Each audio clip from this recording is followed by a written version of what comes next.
Tribune Presse, dernier numéro de la semaine, mesdames et messieurs, bienvenue à ces numéros de votre magazine qui a le réel plaisir de recevoir sur ces plateaux deux juristes très bien outillés. Les premiers, c'est Maître Laurent Onyemba, bienvenue à cette émission. Merci, un plaisir énorme d'être sur le plateau de Tribune de Presse.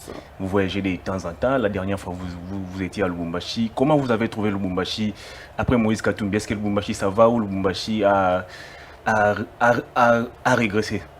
Bon, je vous remercie encore une fois pour l'opportunité que vous nous accordez justement de commenter l'actualité de notre pays. Je dois vous avouer que je n'ai jamais eu l'habitude de fréquenter le Lubumbashi. J'ai fréquenté le Lubumbashi juste au début de l'année passée. Ok. Et j'ai tenté de visualiser, après discussion avec plusieurs autres confrères que j'ai trouvés à Lubumbashi, l'image de Lubumbashi qui date de 3-4 ans, même l'image de Lubumbashi qui date de 10 ans. Lubumbashi aujourd'hui a un nouveau leadership qu'il faut saluer absolument, le gouverneur Jacques Kaboula. Je pense que le Lubumbashi ou bien les grands Katanga, généralement sous Moïse Katumbi, avant Katumbi d'abord, une approche historique était suffisamment en retard, au-delà du fait que le Lubumbashi est en train de produire, comme on le dit justement à Kaboula Menchi, les poumons économiques de notre pays, mais après le Lubumbashi est devenu, plutôt le Katanga était devenu un grand village. Sous Katumbi, le Katanga a connu suffisamment de l'évolution en termes d'infrastructures routières. L'aéroport de Lubumbashi est plus que l'aéroport de Kinshasa. Ah bon? Et l'élan est parti justement avec l'entrepreneuriat public-privé et la discussion autour des mines et tout ça. Katumbi a effectivement fait un grand travail. Et puis après Katumbi, le Katanga a à nouveau sombré énormément. Aujourd'hui, seulement et aujourd'hui qu'on voit l'essor et le développement du Katanga, surtout le Haut-Katanga avec le gouverneur Jacques Kaboula. Moi-même, j'étais heureux qu'aussitôt que je descendais de l'aéroport, je l'ai croisé sur l'avenue Révolution en train de surveiller à pied les chantiers. Moi-même, je l'ai trouvé en sortant de sa résidence, seul au volant avec son chauffeur. Alors que si vous regardez d'autres petites autorités, alors lui c'est le premier citoyen de la province, mais quand vous voyez d'autres autorités, les cortèges, et vous voyez les cortèges du gouverneur, l'accessibilité, aujourd'hui la responsabilisation de la jeunesse, et le partenariat qu'il donne, il y a moins de bruit, il y a moins je veux dire, bref, Kaboula est en train de faire un travail énorme et que d'abord je dois vous rappeler que je ne suis ni de sa famille politique, ni de sa famille biologique, ni de sa province, mais à un moment donné, quand on est intellectuel, quand on est honnête, je pense que le mariage entre la vision aujourd'hui de Félix Tshisekedi et ce Kaboula fait au Katanga est énorme. Il faut encourager. Je demande donc à la jeunesse katangaise de croire à ce monsieur. Je demande donc aux partenaires du Haut-Katanga de continuer à investir dans la vision de Kaboula. Ça va être fondamentalement quelque chose qui peut aider la province à aller de l'avant et continuer à être le poumon du Congo. C'est tout à l'honneur de Kaboula et à tous les services qui sont au gouvernorat pour le travail qu'ils font. C'était votre mot d'introduction. Les deuxièmes invités, mesdames et messieurs, lui n'est plus à présenter. Vous les connaissez très bien. On l'appelle désormais Monsieur l'Africain, Monsieur Zouglou. Lui, c'est donc Maître Christian Bossembe. Bienvenue à cette émission. C'est pas possible. Je vais très bien, merci beaucoup. Je suis fier d'être africain, fier de porter l'espoir d'une Afrique meilleure, pas cette Afrique détruite par cette kermesse des renégats. Quand j'imagine ce que est devenu le Gabon, un pays aussi grand, un pays aussi fort, mais qui va être finalement dirigé par quelqu'un qui est incapable de regarder les autres et incapable de fixer son interlocuteur, même ne serait-ce que parler. Donc le Gabon est dirigé par un malade. Alors à la place du président, par exemple Bongo, ce serait à l'hôpital pour prendre des soins. Ça c'est une non-assistance en personne en danger malheureusement. Et quand je regarde le Cameroun, je me pose la question, est-ce que les Camerounais comprennent que leur pays est un grand pays qui pouvait donner mieux à l'Afrique, mais dirigé par un boss qui s'appelle le boss Biya, Brazzaville et bien d'autres questions. Vous vous rendez compte que c'est quand même assez compliqué. Et donc quand vous m'appelez africain, je suis très heureux, mais pas cet africain d'aujourd'hui, mais cet africain qui pense changer les choses demain. Vous avez fait les droits, mais vous exercez comme journaliste. D'abord, pourquoi avoir choisi les droits et puis par après exercer comme journaliste? C'est une question qui revient de temps en temps. Pourtant, vous avez une belle émission, ActuBuzz. je voudrais Je passer. vous invite souvent, mais... Oui, non, mais là, je vous donne ma parole. Je passerai et on discutera. Là, on répondra sur toutes ces questions-là. Là, je suis fier d'abord de partager les plateaux avec Laurent Onyemba. Il faut dire que Laurent Onyemba, au-delà de tout ce que l'on peut, de tout ce que l'on va dire, on a pratiquement une même histoire. Vous êtes tous les deux anciens de l'université de Kinshasa? Oui, mais beaucoup plus que ça d'ailleurs. Beaucoup plus que ça. Bon, il n'aime pas que j'en parle beaucoup, mais sinon, c'est quelqu'un pour qui j'ai beaucoup d'estime. Et on a eu beaucoup de liens.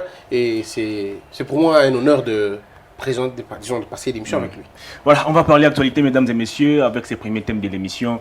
La sortie médiatique du professeur Nyabirongo. Vous avez également suivi la réaction de Ramazani Chadari qui n'a pas mâché ses mots. Il nous a confirmé que le professeur Nyabirongo appartenait au PPRD. Et dans les jours qui viennent, ils vont lancer encore d'autres professeurs pour nous enseigner la loi. Maître Laurent Onyemba, je suis à vous pour ces premiers thèmes. Comment vous avez d'abord accueilli cette sortie médiatique du professeur Nyabirongo, ancien doyen de la faculté de droit à laquelle vous appartenez? Vous êtes vous-même chercheur, doctorant et chef des travaux dans cette faculté. Comment vous avez accueilli sa sortie médiatique? Bon, je vous remercie énormément justement pour cette question qui est d'intérêt national. D'abord, il faut dire aux gens que les gens font la confusion quand nous critiquons, quand nous commentons justement les débats scientifiques. Ce n'est pas parce qu'il faut désacraliser le professeur Nyabirongo, mais lui-même est un amateur, lui-même adore la contradiction et les débats. Et donc, je suis heureux de savoir qu'il continue à vouloir le débat et la critique. Et c'est cela, la science vit justement de la critique et des débats. Alors, qu'à cela ne tienne, je vais tacler, comme on dit, mon maître, qui est le professeur Nyabirongo, qui est un pénaliste incontesté. Dans sa dialectique africaine, on ne peut pas présenter Nyabirongo. Mais, parce que nous parlons ici droit et droit constitutionnel, fondamentalement, je pense que le professeur a raison et a tort. Il a tort à quel moment? Il a tort parce que, d'abord, il a raison parce que c'est un scientifique, il a besoin de donner son opinion, il a besoin d'avancer ses arguments par rapport à une question qui intéresse l'opinion publique. Mais le malheur qu'il a tout de même, c'est d'être au même moment cadre du PPRD, mais aussi le débat qu'il a pu engager de par le passé. Vous vous rappelez que un scientifique, quand il veut s'exprimer, le scientifique ne fait pas une conférence de presse ou un point de presse. Les scientifiques organisent une conférence tout simplement. Il invite des spécialistes dans le domaine avec lui et ils réfléchissent. Mais quand vous faites un point de presse ou une conférence de presse, en communication, ça signifie que vous avez vos idées à vous et que vous venez les mettre à la place publique. Et généralement, quand vous mélangez ces idées qui sont du reste scientifique au fait que vous avez la qualité d'homme politique d'un parti politique PPRD, à ce moment-là, il y a un problème. Deuxième fondement de ma réflexion, le professeur Nyabirongo est un pénaliste. Alors je refuse justement à un pénaliste classique, quelle que soit la facture intellectuelle qu'il a, à rentrer dans un domaine qui est hautement, fondamentalement constitutionnel. J'aurais voulu que Varis Bochab, Dieudonné Kalouba, André Mbata, Paul Gaspard Ngondankoyi, où la liste elle est très longue, Jean-Louis Sambo, Jacques Dioli, et tous les autres, justement, continuent à relayer la problématique pour répondre au professeur Nyabirongo. Mais à cela ne tienne. En droit, il y a un cours qui est enseigné en troisième cycle intitulé Interprétation constitutionnelle. Ça ne s'apprend pas à l'Université de Kinshasa, ça s'apprend à l'Université d'Afrique du Sud, à l'Université de Montréal. Il y a une théorie qui plaide en faveur justement de cette interprétation. On ne peut pas interpréter une disposition constitutionnelle de façon esselée, à vouloir dire que, au regard de l'écriture constitutionnelle actuelle, le chef d'État a la latitude de revenir. Alors, je vais répondre de façon classique.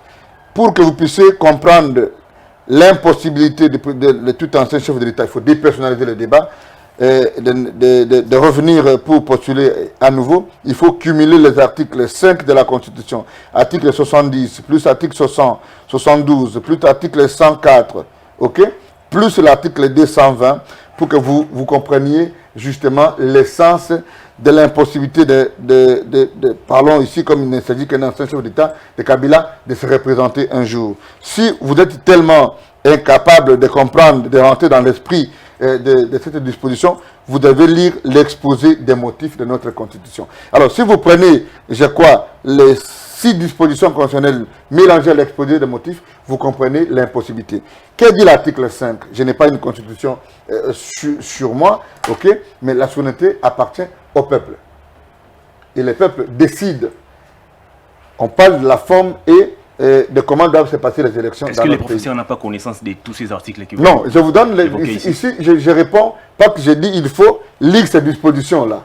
Mais pour ne pas faire le juridisme et commencer à répéter les articles de la Constitution, vous lisez l'exposé de motifs, il est dit clairement que pour éviter les guerres récurrentes et les crises politiques, il a été décidé dans notre pays que le mandat de chef de l'État soit de 5 ans renouvelable une seule fois. Ça signifie 2 mandats. Et si vous allez à l'article 220, il y a des dispositions qui sont dites intangibles, qu'on ne peut pas changer. Et si vous regardez l'article 104 de la Constitution, ok, vous regardez l'article 108, il y a des dispositions constitutionnelles qui font de tout ancien chef d'État dans notre pays un sénateur à vie. Si vous regardez l'article 108, vous allez voir les incompatibilités des sénateurs qui ne peuvent pas aller à une autre compétition électorale parce que la qualité des sénateurs est incompatible. Maintenant, ici, il y a une notion qu'il faut nuancer entre les incompatibilités et l'inaccessibilité. Mais l'esprit, la question ne peut être interprétée que par les juges constitutionnels qui en ont compétence ou par les doctrinaires. Maintenant, je dis comme doctrinaire aussi que l'esprit de notre Constitution a voulu que les chefs de l'État aient 5 ans fois 2. Aller au-delà, c'est violer l'esprit de la Constitution. Malheureusement, nous avons une justice constitutionnelle qui est au service d'un individu et donc nous avons un problème d'interprète de notre disposition ou de nos dispositions constitutionnelles. Maître Christian Bossembi, est-ce que les professeurs appartiennent-ils à l'université ou les professeurs appartiennent désormais aux partis politiques? Vous avez entendu Chadar, il a déclaré sans mâcher des mots que les professeurs appartenaient au PPRD et dans les jours qui viennent, ils vont encore envoyer d'autres professeurs pour nous enseigner la loi. Est-ce qu'actuellement on doit dire que la politique a désormais une influence sur les droits ou c'est l'inverse qui doit se produire? À l'entrée de l'AFDEL, ils avaient une mission. Leur mission, c'était de détruire l'homme congolais, de le déstructurer en fait. C'était ça le projet, ce qu'on appelle aussi un peu de l'occupation, même si on exagère un peu. C'était là le projet. Il fallait détruire l'homme congolais, détruire le Congo, détruire tous les symboles de l'unité congolaise, même de la grandeur du Congo. Il fallait tout détruire. Et donc, l'attaque, c'était l'université. Il fallait appauvrir les universités pour que les professeurs ne courent plus après la connaissance, mais courent après les postes. Nous sommes le seul pays, sinon parmi les seuls pays dans le monde où les professeurs rêvent de devenir des ministres. Alors que dans d'autres sous d'autres cieux, il y a des gens qui font tout. Ils prient matin, midi comme soir. Ils travaillent, ils donnent tout ce qu'ils peuvent pour devenir professeur. Ce n'est pas n'importe qui. Aujourd'hui, quand on parle d'un chef des travaux, vous avez comme l'impression que c'est un petit monsieur. Mais allez voir l'importance d'un chef des travaux sous d'autres cieux. Allez voir l'importance d'un professeur sous d'autres cieux. Aujourd'hui, tous nos professeurs du Congo, pas tous, mais la majorité, c'est devenu des petits enfants, des petits garçons de course qui viennent, n'est-ce pas, à la solde d'un homme parce qu'ils sont fabriqués par eux. Et donc, si l'idiot doit aller chercher, si le sage court auprès de l'idiot pour qu'on l'enseigne, alors là, on a inversé les choses. Le professeur Nyabirungu, heureusement, il ne m'a pas enseigné. Ah bon? C'est quelqu'un qui a, je crois, très mal, alors trop mal compris les choses, pas même un élève de la première année de droit. Il fait première année de droit. Doyen de la faculté. Oui, vous pouvez être doyen de la faculté, tout dépend aussi de comment vous êtes là. Je peux vous garantir, le professeur Nyabirungu n'a jamais gagné un procès de 100 000 $ en tant qu'avocat. Jamais. Si j'ai menti, c'est que son cabinet vient de le dire. Il n'a jamais. Le professeur Nyabirungu n'a aucune réputation de bons avocats. Il n'en a pas. C'est un bon doctrinaire, un professeur de surcroît, c'est quelqu'un qui enseigne très bien. Et pourtant, au PPRD, on les reconnaît comme un grand professeur. Oui, le PPRD reconnaît tout le monde comme grand. Il suffit de manger à l'air assiette, vous êtes grand. Le problème n'est pas là. Je suis en train de vous dire que le professeur Nyabirungu confond deux grands éléments. Il confond les instruments d'interprétation d'une constitution et les instruments d'interprétation d'un code pénal. M. Nyabirungu pense que la constitution est un code punitif comme le code pénal. Il veut qu'on écrive hein, expressis verbis que le président Kabila, je ne sais pas s'il entend le nom, qu'on dise que Kabila ne pourra plus revenir. Ça, d'un professeur, c'est quand même assez étonnant. Bon, moi, il ne m'étonne pas, le professeur Nyabirungu. C'est lui qui a confondu dans sa matière de prédilection que la subordination était la corruption. C'est lui.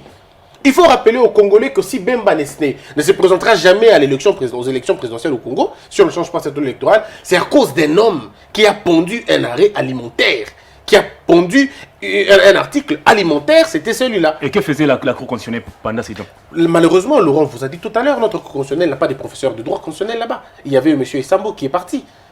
C'est difficile de trouver dans un pays comme ça, à la haute cour constitutionnelle, disons la cour constitutionnelle, cette haute cour-là, mais vous ne trouvez pas des professeurs d'université là-bas, ceux qui enseignent la leçon. Donc vous avez ici un avocat qui peut être avocat, il est professeur de droit constitutionnel, il va aller devant un juge qui est son étudiant, et ils vont débattre sur la question.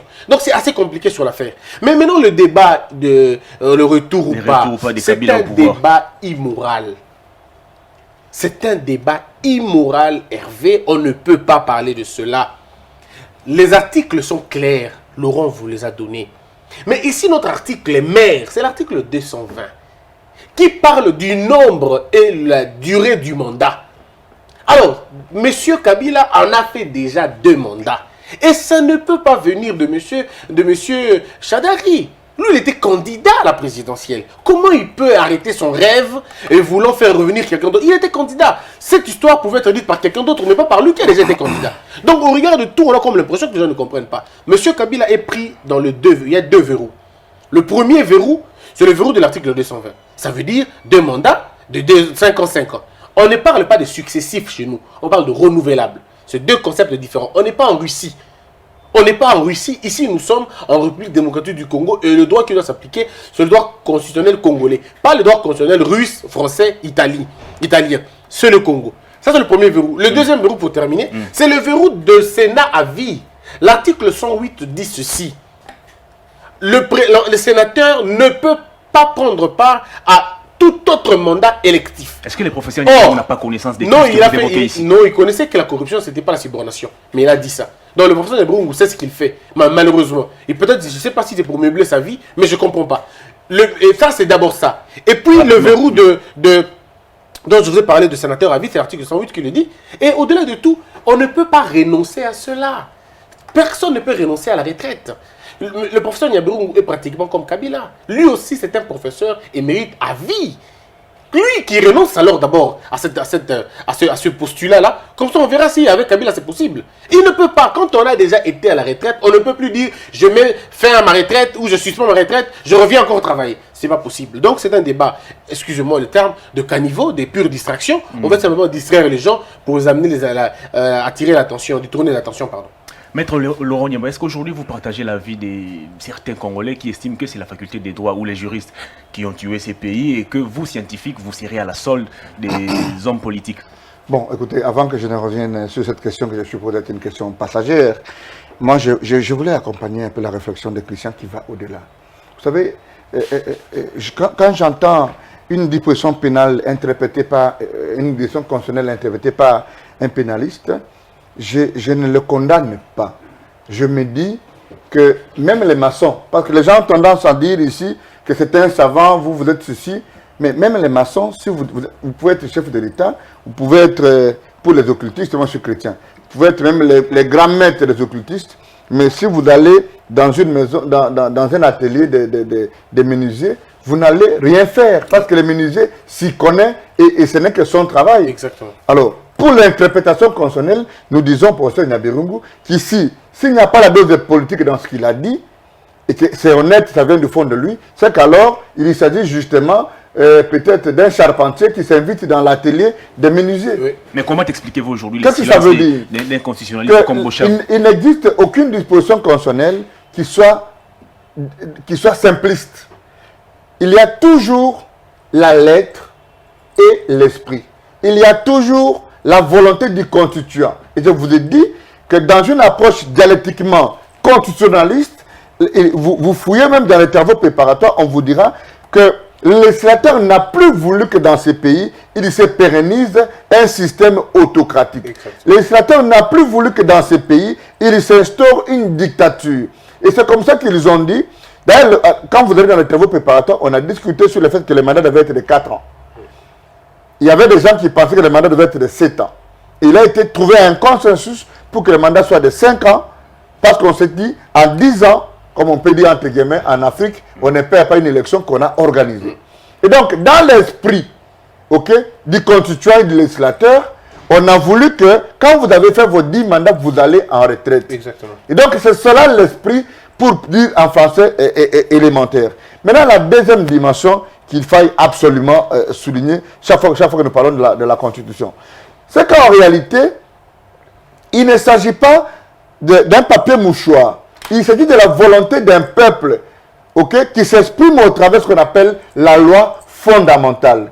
Et cette loi fondamentale ne peut pas être aussi expressive pour commencer à dire c'est Christian Bossembe, à chaque moment que vous enlevez votre cravate, votre femme devra l'amener dans la garde-robe. Ou à chaque moment que vous enlevez les chaussures. Non, la Constitution donne les lignes maîtresses. C'est comme ça que je vous dis, il y a dans cette Constitution ce qu'on appelle préambule et exposé de motifs, qui trace en fait les cadres de réflexion et qui sous-tend la discussion autour de la légifération de notre Constitution. Et de ce point de vue-là, le prof a péché pour s'être invité dans un débat qui relève plutôt de l'esprit constitutionnel et constitutionnaliste que du droit pénal classique. Maintenant, si nous nous mettons d'accord par rapport au fait que le professeur s'est écarté de la ligne de la philosophie du texte et de la loi, il y a une question d'opportunité.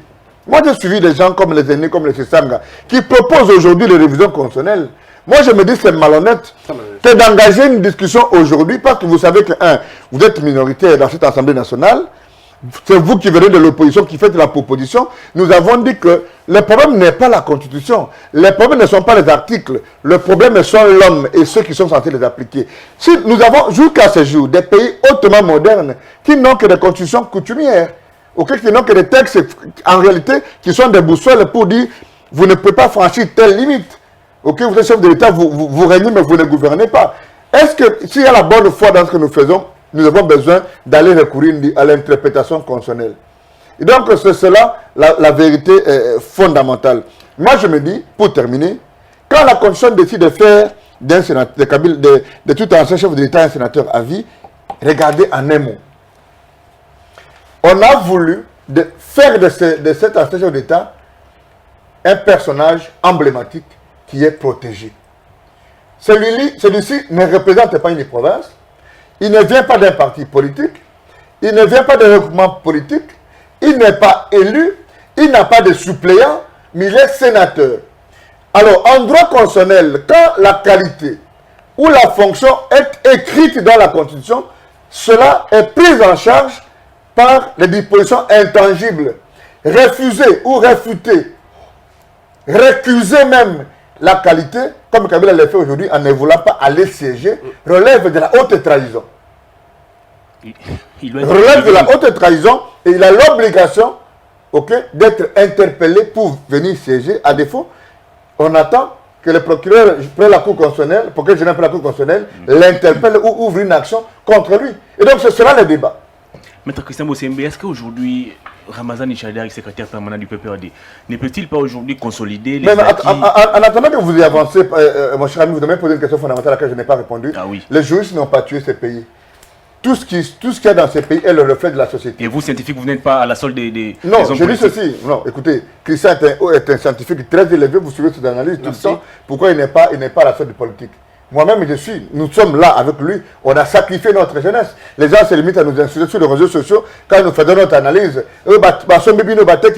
Ceci, cela. Mais qui des Congolais a pensé que ces gens-là ont des femmes, ont des enfants qui peuvent manger, qui peuvent voyager? C'est pas pour vous dire qu'il y a encore des gens qui continuent à résister. Parce que lui et moi, nous n'avons jamais signé un contrat avec l'État congolais, nous n'avons entrepris. Même pas. Qui va vous prendre de pas penser que c'est Christian Bossembe? Comme pour vous dire que ce n'est pas les juristes. Les maçons ont fait la même chose, les infirmiers ont fait la même chose, les tailleurs ont fait la même chose, les juges font la même chose, les médecins font la même chose. Il y a des solutions collectives. Tout ce que nous sommes dans ces pays est le reflet de la société et que je continue à croire que le peuple congolais, du moins dans sa grande partie, est amorphe parce qu'on nous arrache tout, la démocratie, la liberté de penser des mouvements et nous sommes capables que de dire et qu'aussi la là, non, Dieu a fait pour Israël. La main est tombée du ciel aujourd'hui, la main ne tombe plus. Il faut qu'on se lève tous pour dire non à tout ce qui ne va pas pour le bien-être du peuple congolais. Je reviens à vous, Maître Christian Bossembe. Est-ce qu'aujourd'hui, Ramazani Chadari, le secrétaire permanent du PPRD, ne peut-il pas chercher aujourd'hui à consolider les acquis qu'il a obtenus en étant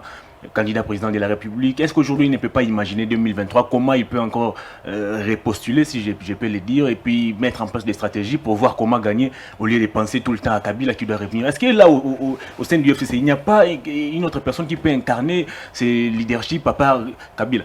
Si vous étiez au PPRD, vous êtes limogé tout de suite. Vous ne pouvez pas réfléchir après Kabila au PPRD. Impossible. C'est des gens qui ont pour cerveau les humeurs de Kabila.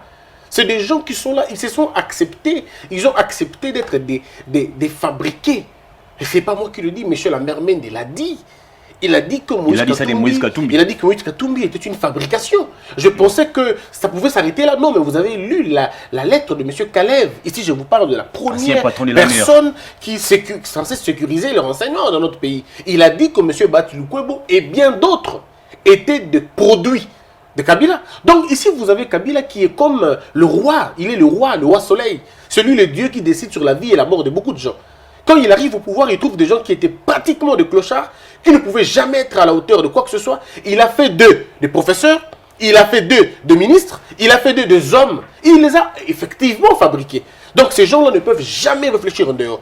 Monsieur Chadari, quel acquis a-t-il? Il a un acquis d'un échec puissant au niveau de la présidentielle. Il était candidat président, il a lamentablement échoué alors qu'il avait tous les moyens de l'État.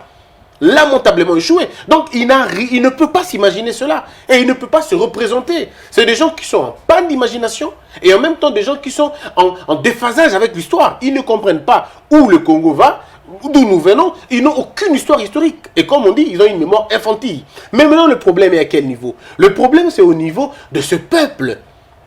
Comme Laurent l'a dit, si bien dit. Le peuple est... Vous avez utilisé quel terme déjà? Amorphe, je crois. Hein? Amorphe. Le peuple est pratiquement ça. Le peuple congolais est totalement perdu, déstructuré. Il aime la rumeur, il n'aime pas la vérité. Le peuple congolais aime le raccourci, il n'aime pas le chemin qu'il faut. Le peuple congolais a détruit ce pays seul. Il faut le dire que la destruction du pays, elle est collective, mais à des proportions bien gardées. Mais le problème, ici, c'est qu'il faut dire, le FCC est en train de convulser. Peut-être que les gens ne le voient pas, mais le FCC est en train de convulser. Ils ont tellement d'appétit à satisfaire qu'ils n'arrivent pas à le faire. Et le problème est bien clair. Monsieur Kabila n'a pas l'intention de rentrer. Non, il n'en a pas. Seulement, il est prisonnier.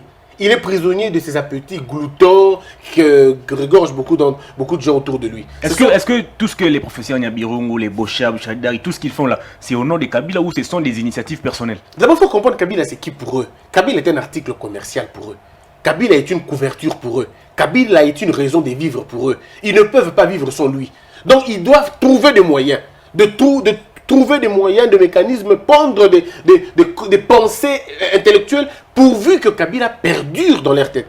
Mais malheureusement, le contrat qui liait Kabila au peuple, ce contrat a été détruit par eux-mêmes. Monsieur Kabila a si bien dit, je suis très peiné de citer son nom plusieurs fois, mais c'est lui qui a dit que je n'avais pas 15 personnes autour de lui. Donc, où était M. Nyabirungu qui est du PPRD aujourd'hui? Où était-il quand on parlait de 15 personnes? Où était M. Chadari? Donc, quand on dit on n'a pas plus de 15 personnes, c'est qu'on n'a peut-être pas 12, on n'a peut-être pas 13, on n'a peut-être pas 10. Donc, le problème, il est grand. Mais ça pousse. Je réfléchis sur une autre dimension, c'est celle de savoir, est-ce que nous voulons le Congo ou nous ne l'aimons pas? Parce que ce pays qui a tout, qui possède tout, mais qui continue à tout manquer, à tout importer, alors que vous avez des gens qui préfèrent s'appeler excellence et d'autres s'appellent des honorables. Comment vous allez être honorable si la vie des Congolais n'est pas honorable? Comment on peut vous appeler excellence si la vie des Congolais n'est pas excellente? Mais ce sont des gens qui préfèrent ça. Malheureusement, notre pays souffre, je vais terminer par là, notre pays souffre de la titromanie et de la diplomanie. La maladie des diplômes et la maladie des titres. Une toute dernière question, je vais la poser à vous deux avant de prendre les tout derniers thèmes de l'émission. Maître Laurent Niemba d'abord, est-ce qu'aujourd'hui vous estimez que Kabila entrave-t-il les développements du Congo? Bon, écoutez, moi je ne vois pas dans Kabila un noir. Est-il nuisible? Écoutez, en toute honnêteté scientifique, quand tu regardes les Congolais vivre aujourd'hui, tu donnes raison à l'histoire. Kabila, oui, il a péché parce que Kabila, je l'ai dit un jour en français facile en disant, Kabila a péché parce qu'il a regretté un jour de dire qu'il n'a pas 15 personnes. Mais je me suis posé la question si ce ne sont pas les 15 personnes qui ont manqué un président. Parce qu'il n'y a pas de mauvaises troupes. C'est ça la question. Exactement. La dialectique est élémentaire.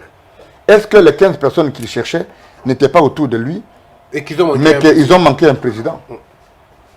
Parce que moi, je suis au Niemba, je suis chez moi dans mon foyer, à la maison, je me réveille le matin, je vois mes domestiques, je leur dis, je ne vais pas trouver la cour sale. Quand je rentre dans mon salon, je dois savoir que ça c'est le verre de champagne, ça c'est le verre de vin, ça c'est le verre de whisky. Quand j'arrive à table, je dois savoir que je dois manger tel repas, après tel repas, je dois manger les fruits. Mes enfants sont venus de l'école, les sacs doivent être déposés à tel endroit, les baskets doivent être lavés, ok? Et chaque enfant le matin doit brosser. Je dois me rassurer que tout ce que l'enfant a mis est propre. Et c'est cela le guide. Kabila n'a pas été un guide. Deuxième chose, Kabila devait former une jeunesse. Partout ailleurs au monde, quand vous voulez construire l'avenir d'une nation, vous devez avoir des jeunes qui s'identifient à vous. Kabila a été mobutisé. Kabila est un Mobutu. Autour de Kabila, s'il y a eu 10 collaborateurs, 9 sont des Mobutistes.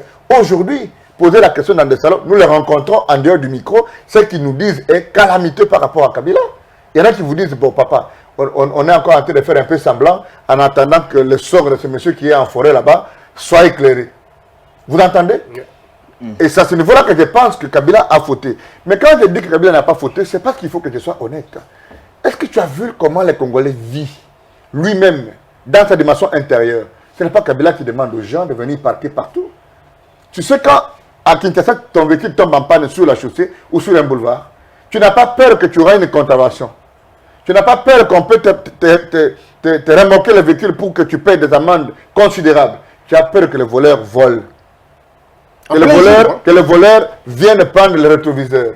Mais ça, c'est de la responsabilité de l'État. Kabila est parti. On nous a dit qu'on a fait l'alternance. On nous a dit que l'alternance est crédible et pacifique. Est-ce qu'au bout de 6 mois, le guide Félix Tshisekedi n'a pas encore pris la reine du pouvoir ou voir quels sont les mécanismes pour que le Congo revienne sur les manches? Quand tu vois un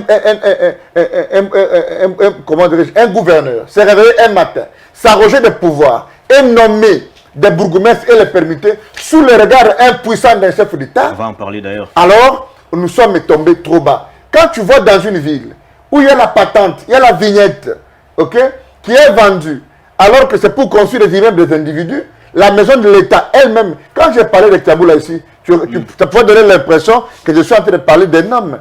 Mais je te dis que je ne conçois pas comment quelqu'un peut soulever un immeuble sur les boulevards, alors qu'il est fonctionnaire de l'État, militaire, je ne sais pas moi, général ou bien caporal. Sur les boulevards, il a un immeuble de 20 niveaux, mais que la maison de l'État, la maison militaire elle-même, comme les états-majors, n'ont pas de balai. Tu entends? N'ont pas un balai pour balayer. C'est de la sorcellerie. Donc Kabila peut avoir été hier un problème, peut être demain un problème, mais le Congolais lui-même est un problème. Nous parlons de la démocratie, de la guerre d'identité dans ces pays. Pourquoi on a toujours tendance à dire non, Nzamba Kosala. Aujourd'hui, on parle de... J'ai suivi dans un journal hier, Rapidement. J'ai suivi dans un journal hier, on parlait de tentatives de Stéléona dont le pasteur Marcelo Tounassi serait le tiré de ficelle. Moi, ça me fait très mal quand je vois les gens publier tout le temps des phrases de religion, des pasteurs en train de faire des incantations, promettre des mariages aux filles, promettre des voyages, mais en réalité, on le trouve dans des dossiers sales, comme celui-là où il tire des ficelles pour une parcelle d'un particulier. Et les églises spirulent la ville, alors qu'en réalité, nous sommes incapables de prêcher la révolution mentale. La révolution mentale est plus importante que la révolution spirituelle, que les mariages qu'on promet aux gens. Et donc, Kabila n'a pas été seulement que le pire. Et je te dis que si Félix Tshisekedi ne fait pas de réformes, qui ne comprenne pas qu'un jour à la tête du pays est fondamental, au lieu de faire des promesses à tout le monde et finalement ne respecter aucune promesse, alors il va suivre le sort de Kabila et nous allons continuer comme ça. Nous entendons peut-être le 6e président. La même question, suivez mon regard. La même question, je la pose à vous, Maître Christian Bossembe. Est-ce qu'aujourd'hui, Kabila entrave-t-il les développements de la RDC? Kabila est un problème. Il ne faut pas qu'on se le cache. Il est un problème pour le développement du Congo. Il est un problème pour cette alliance. Il est un problème. Tant qu'il continuera à vivre politiquement dans l'arrogance dont on est en train de voir, ça va être compliqué. Regardez, chaque fois que Félix Tshisekedi veut faire quelque chose, il y a toujours le FCC qui revient à faire autre chose. Vous savez, les réunions tapageuses de Kabila à Kingakati, quand il appelle les gouverneurs, quand il appelle les membres, c'est vrai, du point de vue légal, il n'y a aucun problème. Mais il y a des choses dont on n'a pas besoin qu'on écrive ça dans une loi. c'est le bon sens. Il y a des choses qui relèvent du bon sens. Des choses qui relèvent de la culture, la haute culture des hommes. Mais malheureusement, nous, on n'en a pas. M. Kabila va continuer à être ombrageux parce que tout le monde n'est pas fou. Vous pensez vraiment que Herman Cohen est malade? Vous pensez vraiment que l'administration américaine est malade? Que la France est malade? Que la Belgique est malade? Quand on rappelle au président constamment que fais de tout ton mieux pour t'émanciper, les termes qu'ils ont dit, t'émanciper de Kabila, parce qu'ils savent qu'aujourd'hui, l'armée entre les mains de Kabila, les finances entre les mains de Kabila, l'enseignement entre les mains de Kabila, mais vous voulez en même temps la gratuité de l'enseignement, mais l'enseignement entre les mains de Kabila. Vous avez pratiquement les assemblées provinciales, je ne saurais pas citer tout, vous avez tout, pratiquement le centre du pouvoir entre les mains de Kabila. Et vous avez l'intention de ce monsieur, n'a pas besoin de faire avancer les choses. Il a plutôt besoin de vous faire manquer un mandat. Ils sont même prêts, eux aussi, à partager votre bilan, mais que vous puissiez perdre votre mandat. Alors le président Fachi, s'il ne se comporte pas en vrai leader, s'il ne se comporte pas en vrai guide, s'il ne se comporte pas en vrai, je vais dire, précurseur, ça va être difficile pour lui de s'en sortir. Le mal congolais, il est un mal endémique. Le problème, c'est que nous avons accepté le mal. Le problème au Congo, c'est que nous sommes dans une aliénation collective au lieu de la conscience collective. Ça veut dire le tout voir, le tout entendre et ne rien dire. C'est-à-dire nous aimons ça. Nous voulons chasser la corruption, mais pas chez nous. C'est-à-dire moi et Laurent, on est là. Je vais bien attaquer Laurent parce qu'il a volé. Mais moi, ce que je suis en train de faire, je ne voudrais pas. Nous sommes dans un pays où les gens peuvent venir allègrement boire à 17 h et confisquent la chaussée. Parce qu'eux veulent boire, ils confisquent la chaussée. C'est-à-dire que, comme à Bandal, par exemple, je sais que Laurent ne s'y rend pas là-bas. Est-ce Kabila qui envoie tous ces gens? Non, mais c'est que vous ne comprenez pas. Est-ce que quelqu'un peut venir mettre la poubelle chez toi à la maison, sans toi? Comment voulez-vous qu'un de tes enfants vienne à la maison, il prend un gobelet et commence à verser de l'eau dans la télévision? Et vous dites que c'est pas moi qui l'ai envoyé? Non, mais le président n'a pas le droit d'envoyer les gens, mais le président a le droit d'empêcher les gens. Je vais terminer. L'État a 3 grandes fonctions. L'État doit être omnipotent. Ça veut dire que seul l'État doit être puissant. C'est ce que veut dire un État de droit. C'est un État où la puissance publique est soumise à la règle, à la norme. Un État de droit, c'est d'abord l'omniprésence de l'État. Il faut l'omniscience de l'État. Un État doit tout connaître.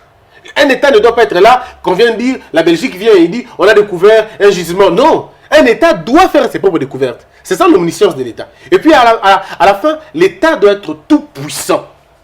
L'État doit être puissant. En fait, il faudrait empêcher aux gens de commettre les forfaits. Même à l'étranger, Laurent fait des voyages aux États-Unis, au Canada et un peu partout. Il le sait. Il sait qu'un Canadien, même dans sa chambre, il sait que la loi est là. Même dans la forêt la plus perdue, ces gens-là savent que la loi existe. Nous devons imprimer ça dans la tête des Congolais, que la loi existe. Faire en sorte que les gens comprennent que la loi existe. Malheureusement, nous avons célébré les hommes et au profit au détriment de la communauté et de la population. Deuxième thème de cette émission, mesdames et messieurs, on parle de la bataille FCC Cash. Vous avez vu ce qui est arrivé au vice-premier ministre de l'Intérieur, les ministres Gilbert Kankonde et Maître Laurent Nimba. Je suis à vous. Jusqu'où ira la bataille FCC Cash? Bon, je vous remercie énormément. Moi, je te dis déjà que, à l'origine, les intellectuels dans ces pays, où la majorité n'ont jamais pris la responsabilité de dire est-ce qu'ils sont intellectuels, ils sont élites. C'est des mots qui ont un entendement très proche, mais qu'en réalité se repoussent dans la dimension sémantique. Qu'est-ce que ça veut dire? Que nous sommes les commentateurs des films dont on ne connaît ni le début ni la fin. Est-ce que dans le cas de notre pays, aujourd'hui, on peut dire que nous sommes dans une coalition, dans une cohabitation?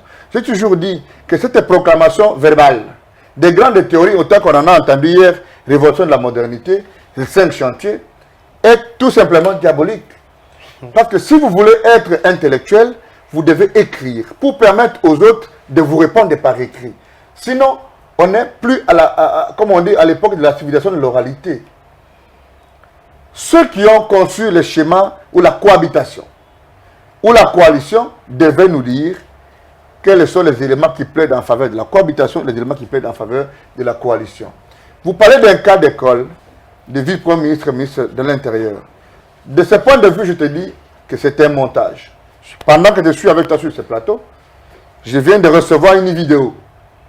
C'est comme ça que je te dis, c'est bien beau de se réclamer d'un parti politique, c'est bien beau de se réclamer politique, Mais quand vous n'avez pas la dimension intérieure, de comprendre la démarcation existentielle entre les affaires privées, les faits privés des partis et la gestion de l'État, vous êtes dans l'amalgame. Voilà le scénario à Lubumbashi. Quand le vice-premier ministre, ministre de l'Intérieur, arrive à l'aéroport, il y a des gilets. Ok? Il y a des gilets qui sont devant lui, qui disent bonjour. C'est le protocole d'État du service du gouvernorat de Lubumbashi. J'ai l'avantage d'avoir vu ce protocole d'État. Sur ce plateau, je peux vous faire le secret de vous montrer la vidéo telle qu'elle a été diffusée. Et quand ce protocole arrive pour recevoir le vice-premier ministre avance pour saluer les vice-gouverneurs et les présidents de l'Assemblée qui sont venus le recevoir. La base, comme on l'appelle ici à Limité, a estimé qu'il n'y a pas un véhicule. Le vice-premier ministre ne sait pas où on a disposé le véhicule pour qu'on le prenne. Il devait passer aux honneurs militaires avant d'aller pour prendre son véhicule et partir. La base lui a dit, on t'a saboté, on n'a pas ramené le véhicule. Et lui a écouté les sympathisants et les militants de l'UDPS. Ok? Et il est rentré dans son avion. Mais il a oublié que Congo Airways ne rentre pas à Kinshasa. Congo Airways devait continuer sur l'Afrique du Sud. Je me demande, lui qui n'a pas de visa d'Afrique du Sud, qu'est-ce qu'il allait faire? Il allait attendre dans l'avion pour qu'on embarque les Congolais ou les passagers qui sont en Afrique du Sud pour les ramener à Lubumbashi et ensuite à Kinshasa. Donc bref, le VPM a donné plus de considération à les militants de l'UDPS. Il y a eu une désinformation qui est partie justement des militants de l'UDPS qui étaient à l'aéroport de la Loano et qui ont désorienté les vice-premiers ministres. Quand on devient ministre, quand on occupe des responsabilités d'État, il faut absolument faire le distinguo entre ce que vous faites justement avec les militants et ce que vous faites avec l'État. Et donc, si cet exemple-là qui doit, je veux dire, sacrer ou désacraliser les mariages, ça s'appelle pour moi fake news. Mais mettons de côté la discussion sur le Kankonde, parce que moi, à Kinshasa, tu sais, les gens sont habitués dans cette ville ici à multiplier les débats sur les choses qui ne marchent pas. Je vais te faire une petite approche rapidement historique. Regarde comment la naïveté des Congolais se porte très bien. Nous sommes partis ici de... Non, Nanga va tricher les élections. Bon, après, on savait que Nanga ne va jamais quitter le schéma de Kabila parce qu'il est pratiquement un kabyliste et on connaît comment il est devenu président de la CENI. Et puis après, avec la machine à voter, les Congolais sont dans ça. Et puis après la machine à voter, oh non, Fayoulou a dit on ne va pas aller aux élections. Non, tel a dit non, on va venir avec les urnes, on va fabriquer mais avec des seaux. Après, on a fait les élections. Et puis après, on a dit non, Fayoulou a gagné. On a dit non, il ne faut pas aller à la cour constitutionnelle. Les autres sont partis à la cour constitutionnelle. Après, Kabila a dit non, c'est Félix qui a gagné. Et puis, on a gagné l'investiture. Et après, Félix, on a dit non, qui va être le directeur de cabinet. Et puis après, c'est Kamer. Après, le directeur de cabinet, on a sorti l'histoire, oh non, Amida, et 15 millions. Et puis, alors, nous sommes dans une succession d'événements. Et ça a apparemment fait à dessein pour que les Congolais oublient l'objectif. C'est malheureux. Combien de Congolais... Quand vous vous réveillez un matin, vous dites non, on a volé 15 millions. Vous pensez que 15 millions, tu sais, quand vous êtes pauvre, hein, pauvre matériellement et en esprit, hein, quand vous entendez parler de 15 millions, vous pouvez confondre avec 15 000 $, c'est-à-dire que vous mettez dans vos poches et partir. Non, mais quand l'argent arrive quelque part, il faut prouver ce qui doit être fait. Et donc les Congolais sont dans l'événementiel. Je ne provoque pas Christian, que je connais, très proche d'un de ses amis qui est dans l'événementiel. Mais je te dis que les Congolais sont dans l'événementiel, mais pour moi, le mariage entre l'FCC et Cash est un mariage de dupes, un mariage contre nature. C'est un mariage homosexuel. Parce qu'en réalité, il n'y a aucune base qui sous-tend ces mariages-là. Pour moi, la solution aujourd'hui, c'est qu'il faut qu'ils réfléchissent pour trouver un cadre d'être dans la cohabitation. Ce sera beaucoup plus honnête que de tromper que nous sommes dans une coalition. Maître Christian Bossé, est-ce qu'aujourd'hui vous partagez l'avis de certaines langues qui estiment que le FCC s'est arrangé pour saboter toutes les actions du président de la République et des Cash avec qui ils sont en coalition? Il faut être naïf pour ne pas le reconnaître, il faut être naïf pour ne pas le voir. Les preuves sont aussi claires.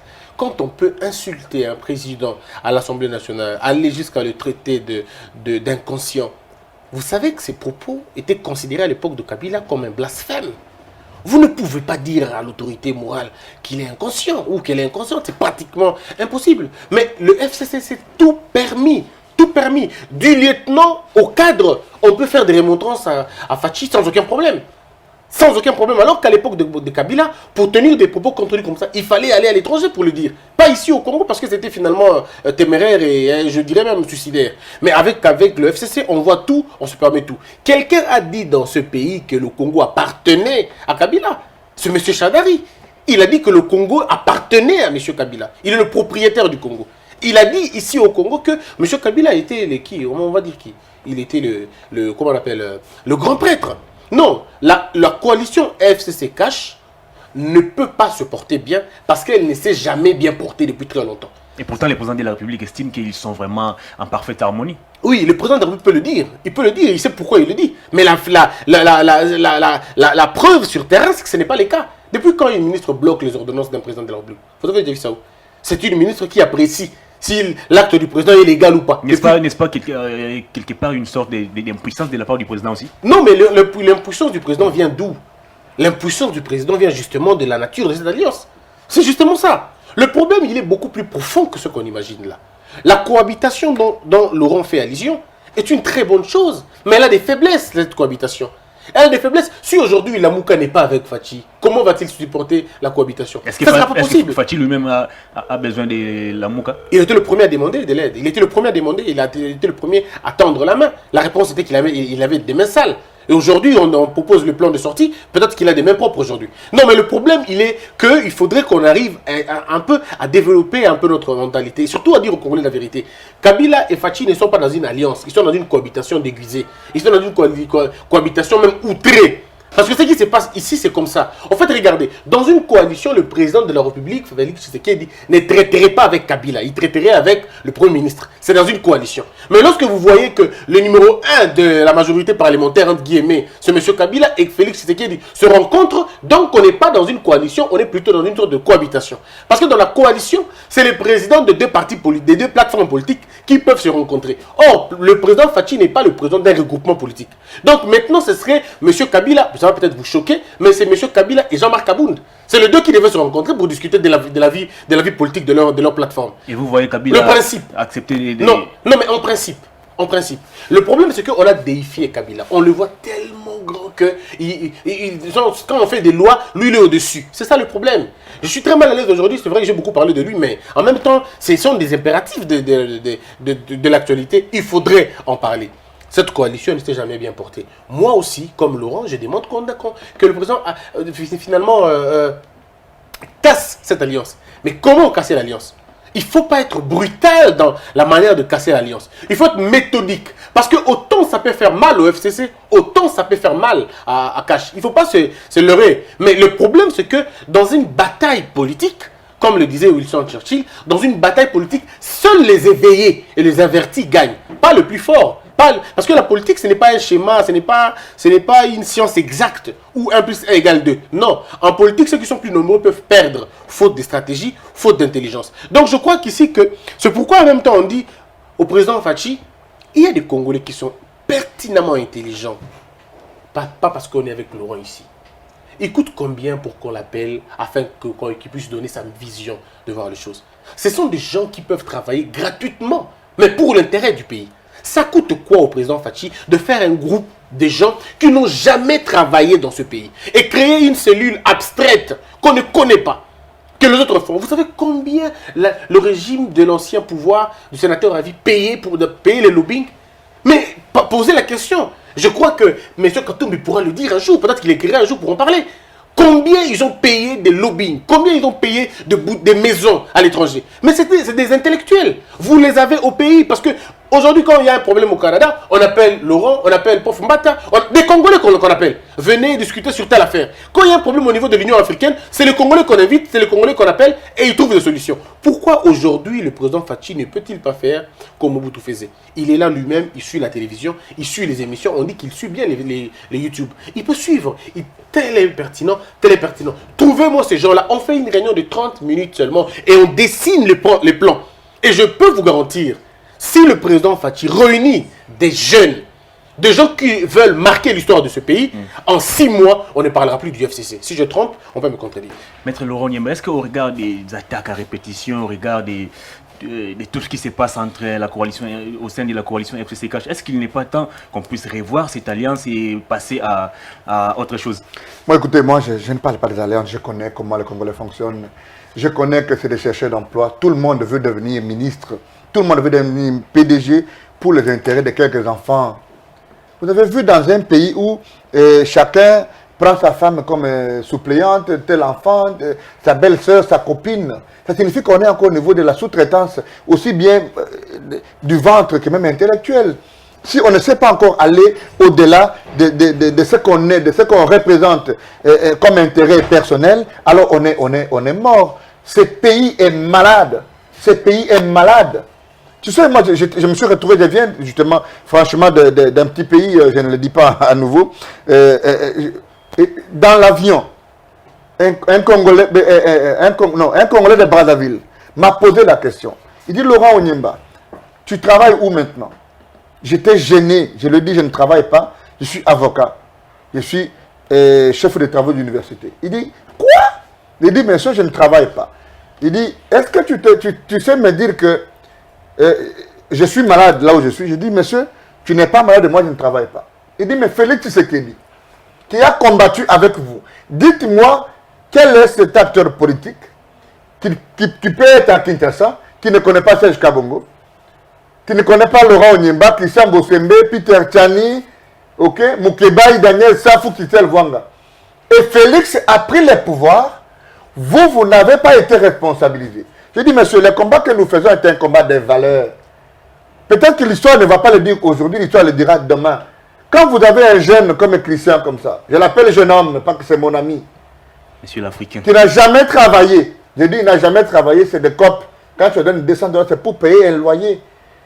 Est-ce que quand on te paye 300 $, tu peux mettre un costume comme il est si bien habillé, ok, et aller à Pullman prendre un buffet? À quel moment tu rentres dans une voiture normale où tu peux aller en cravate si tu ne vas pas transpirer? Je me rappelle encore de sa voiture qu'il appelait qui part vite. Ouais, même si ce n'était pas aussi mauvais que ça, mais il a caricaturé ça comme tel. Mais alors, j'ai répondu à ce Congolais que Fatou n'a pas donné du travail. Et je lui ai fait mal en lui disant, j'ai l'impression qu'aujourd'hui on est responsabilisé que 3 catégories de personnes.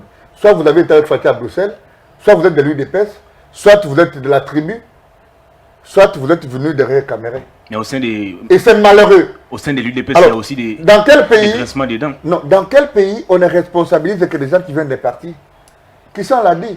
Aux États-Unis, il y a un bureau qui est attaché à chaque secrétariat d'État. Et même à la présidence de la République, il y a un bureau de 12 grands juristes ou de grands réformateurs de tous les secteurs de la vie qui ont rang de secrétaire d'État. Quand vous avez amené toutes les réformes, avant de les présenter au Conseil, ça passe par là. Moi, j'ai ma soeur au département d'État américain qui fait le secrétariat justement de ces bureaux-là occultes. Ils auront des secrétaires d'État qui travaillent, qui réfléchissent sur l'avenir du pays. Le problème, on peut beaucoup critiquer, tu sais, quand on est dans la gesticulation politicienne, on parle même du peuple congolais, le peuple est amorphe, mais c'est une posture intellectuelle. Les Congolais lambda ne comprendraient pas que nous sommes en train de réveiller plutôt le peuple, que de penser que le peuple est aussi noir que ça. Mais la vérité, c'est que quand vous avez un leadership qui n'est pas visionnaire, le pays ne va pas développer.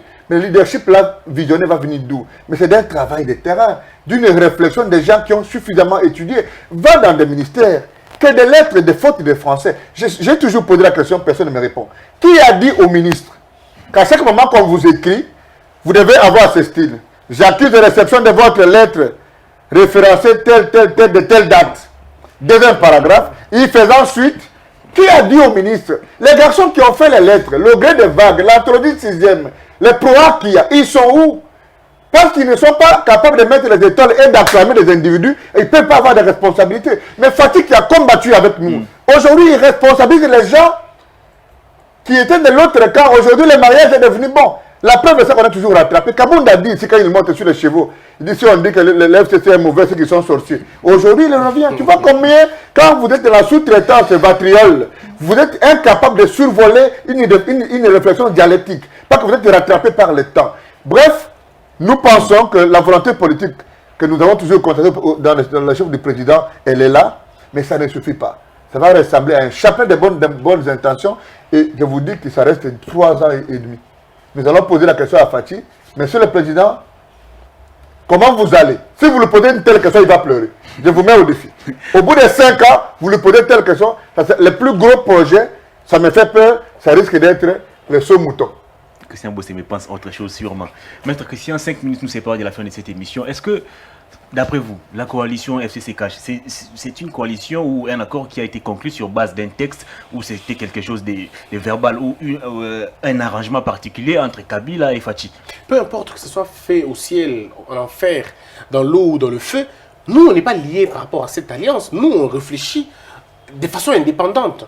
Mais j'aimerais, si vous permettez, de dire encore une chose, Hervé. Le président peut avoir la bonne volonté. Il peut avoir tout ce qu'il veut. Mais s'il ne réussit pas son casting, ça va être compliqué. Vous savez, le pays n'est pas béni que par les richesses naturelles. Nous avons des gens intelligents. Ces gens, il y en a qui ont fui. J'ai été surpris d'apprendre que certains Congolais travaillaient à NASA. J'étais étonné d'apprendre que certains Congolais travaillaient dans le nucléaire en France, dans le nucléaire en Russie. J'étais scandalisé d'apprendre que certains Congolais travaillent à Samsung en Corée. Donc nous avons des intelligences inestimables. Aujourd'hui, le système éducatif américain, si vous allez inspecter, vous trouvez des hommes assez pertinents. De Pascal Moubenga et bien d'autres messieurs qui sont là en train de supporter leur système. Laurent a fait une photo avec un professeur canadien. Il est au Canada. C'est un Congolais. Le professeur Daniel Djedji. Alors dites-moi. Mais attendez, quand vous avez vos fils et vos filles qui font de l'exploit à l'extérieur, mais que vous avez combattu longtemps un régime, et vous arrivez au pouvoir, comment vous m'expliquez que vous redonnez la responsabilité aux mêmes personnes qui ont détruit les choses? Alors que nous avons des experts en matière de sécurité, mais ils sont à l'étranger, ils ont fui. Vous voulez redresser l'armée, vous voulez réformer l'armée. Mais l'armée congolaise, l'armée zaïroise a payé pour certains généraux. Ces gens-là n'attendent que remettre au pays ce que le pays leur a donné. Ces gens-là attendent donner au pays ce que le pays leur a donné. Il y a des gens qui ont étudié gratuitement. Aujourd'hui, ils sont à la base de la sécurité à Monaco, ils sont à la base de la sécurité en Amérique, un peu partout. Mais pourquoi on n'appelle pas ces gens-là? Voilà pourquoi j'interpelle le président de la République. La réussite de Fachi, ça s'appelle un bon casting. S'il fait un bon casting, il rappelle les intelligences qui sont parties et il prend les intelligences qui sont ici. Le Congo s'en sort dans moins de 5 ans. Ce n'est pas une magie parce que la Chine de 1950 n'est pas la Chine d'aujourd'hui. La Turquie en 2000, ce n'est pas la Turquie d'aujourd'hui. Éthiopie, il y a cela 20 ans, on chantait ici, Nzala na Éthiopie, Nzala. Aujourd'hui, Éthiopie fête son 100e avion. Donc je crois à un moment donné, il faut qu'on se réveille et de penser que la chose publique ne peut pas être gérée par les amateurs. La chose publique doit être gérée par ceux qui ont compris et par ceux qui sont investis de l'autorité spirituelle, de l'autorité scientifique et surtout de l'autorité morale.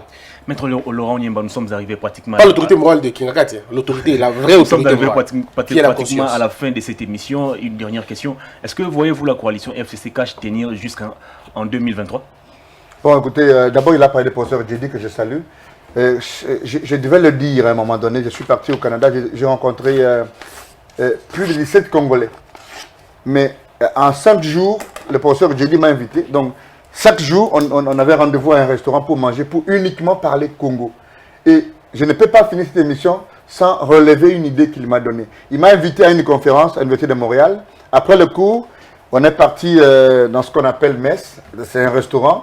Et on a trouvé une conférence à nouveau sur les richesses de l'Afrique centrale.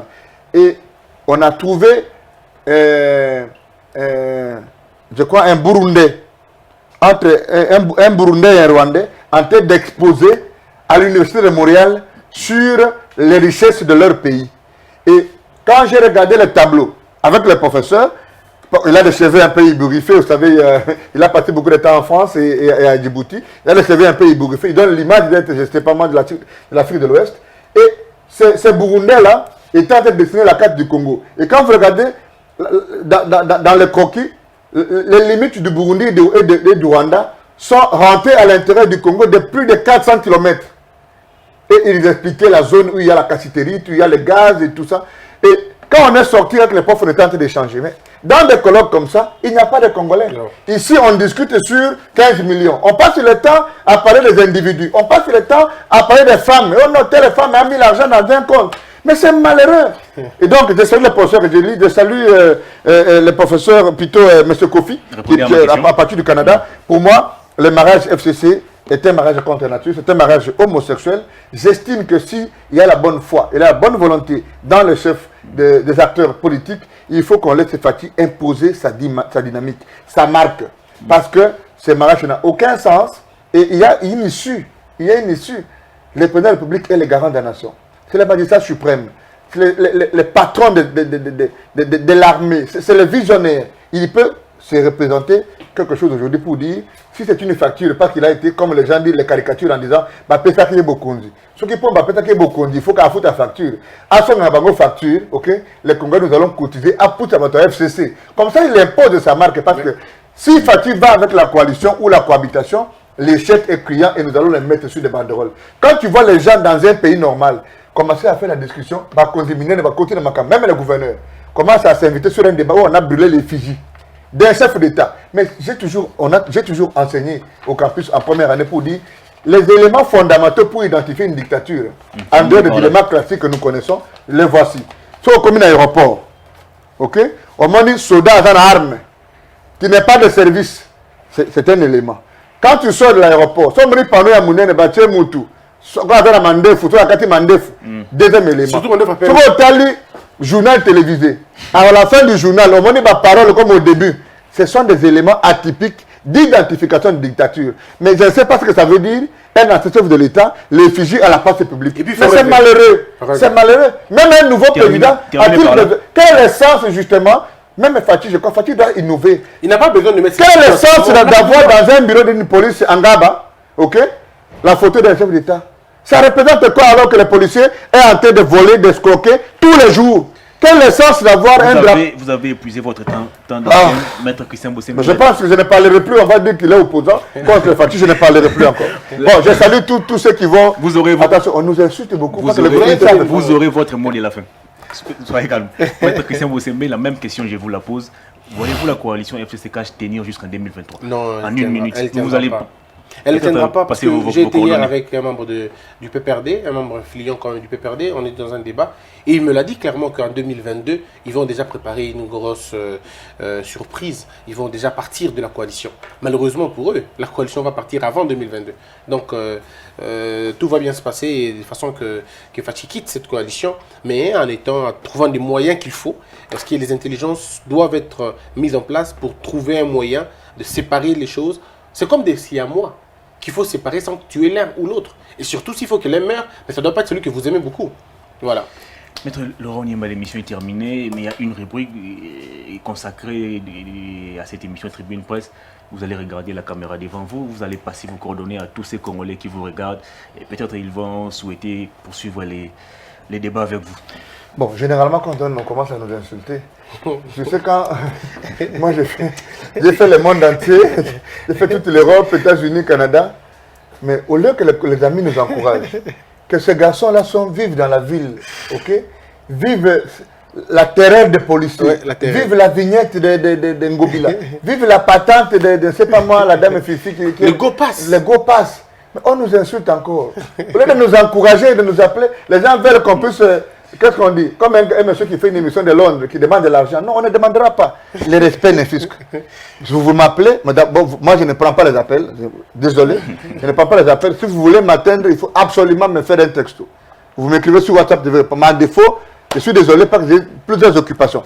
0 plus 243 84 11 88 11. Plus 243 84 11 88 11. Et je vous dis que je vous aime beaucoup.